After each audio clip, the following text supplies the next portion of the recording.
He always knew he was different. From a young age, Thomas saw things others couldn't, felt emotions echoing from strangers. It was a gift, a burden, and his constant companion. Growing up in the heartland of America, he learned to navigate a world increasingly obsessed with the tangible, the verifiable. But how do you explain premonitions in a world of algorithms? How do you prove empathy is more than just chemical reactions? Thomas was a man out of time, a glitch in the system, existing in the margins of a society that valued data points over intuition. He was a walking paradox, an open book with secrets science couldn't decipher. His very existence challenged the boundaries of what people believed, and with every passing year, that challenge became a liability. The headaches started subtly, a dull throbbing behind his eyes that intensified whenever he used his abilities. Doctors, baffled, ran every test imaginable. MRIs showed nothing. Blood work came back normal. The pain, they insisted, must be psychosomatic. But Thomas knew better.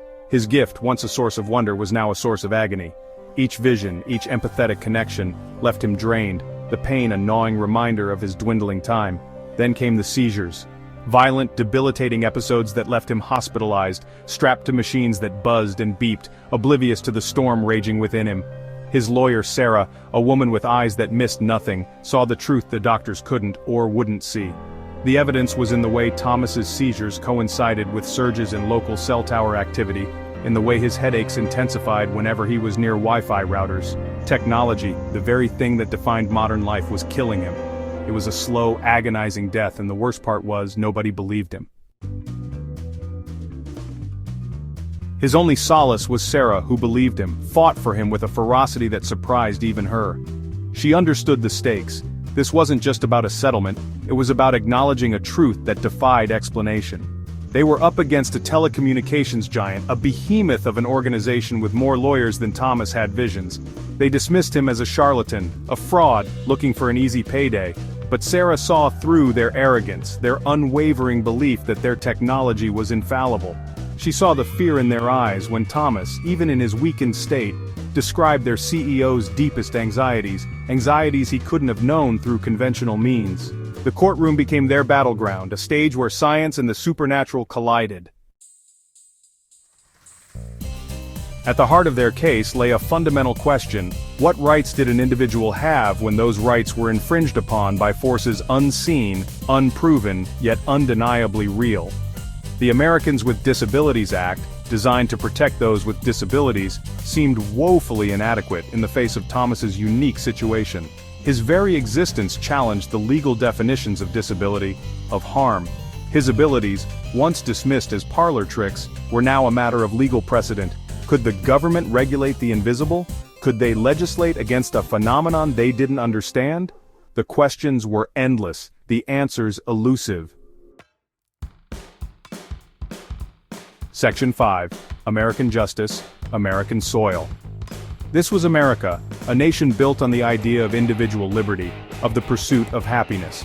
But what happened when that pursuit was hampered by forces beyond one's control, by technologies that promised progress, but delivered pain? There were no foreign laws to blame, no shadowy organizations pulling the strings. This was homegrown, a product of American ingenuity and American oversight. And within the pages of the Constitution, within the very fabric of American law, they had to find a way to make Thomas's case, to demand justice not just for him, but for anyone who might find themselves similarly afflicted in the years to come. Section 6. No easy answers. There were no easy answers, no legal precedents to rely on. Thomas's case was a journey into uncharted territory, a testament to the limits of human understanding. The judge, a pragmatic man with a penchant for bow ties and skepticism, listened intently, his face betraying nothing. Was he moved by Thomas's plight, or was he simply fascinated by the legal puzzle before him? The jury, a cross-section of everyday Americans, represented both the hope and the challenge of their case. They had to appeal to their sense of fairness, their inherent belief in the underdog. But could they convince them to see beyond the skepticism, to embrace the possibility of something beyond their comprehension? Section 7. The Price of Truth. The trial took its toll. Thomas, already weakened, grew thinner, his once vibrant aura now flickering like a candle in the wind. The strain on Sarah was evident too, the dark circles under her eyes a testament to sleepless nights spent poring over legal documents and scientific journals, searching for that one piece of evidence, that one legal argument that would tip the scales in their favor. The courtroom had become a crucible, testing not only their resolve but also the very limits of their belief. What were they willing to sacrifice for the truth? How much were they willing to endure? The weight of their burden was immense, the outcome uncertain, yet they pressed on, fueled by a shared sense of purpose, a belief that even in the face of overwhelming odds, justice could prevail. Section 8. Standing his ground. Through it all, Thomas never wavered. He knew the risks, the possibility of public ridicule, of being labeled a madman. But he also knew the truth, and that knowledge gave him strength. He was a man caught between two worlds, a bridge between the seen and the unseen, and he refused to be silenced. His voice, though weakened, resonated with an undeniable conviction. He spoke of the beauty he saw in the world, the interconnectedness of all things, the power of empathy. He spoke of the pain he felt, not just for himself, but for a world that had become increasingly disconnected, a world where technology, for all its advancements, had failed to nourish the human spirit. His words were a challenge, a plea for understanding, a reminder that there was more to life than what could be measured and quantified. Section 9. Hope endures. The verdict, when it finally came, was not the resounding victory they had hoped for, but it was a victory nonetheless. The court, while stopping short of acknowledging the full extent of what Thomas experienced, ruled in his favor, citing the need for further research into the potential impact of technology on individuals with sensitivities.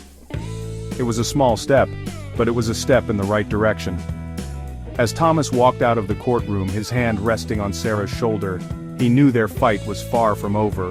The battle for recognition, for understanding, would continue. But in that moment, as he looked out at the world, he felt a glimmer of hope. The world was changing, evolving, and perhaps, just perhaps, there was a place for him in it after all.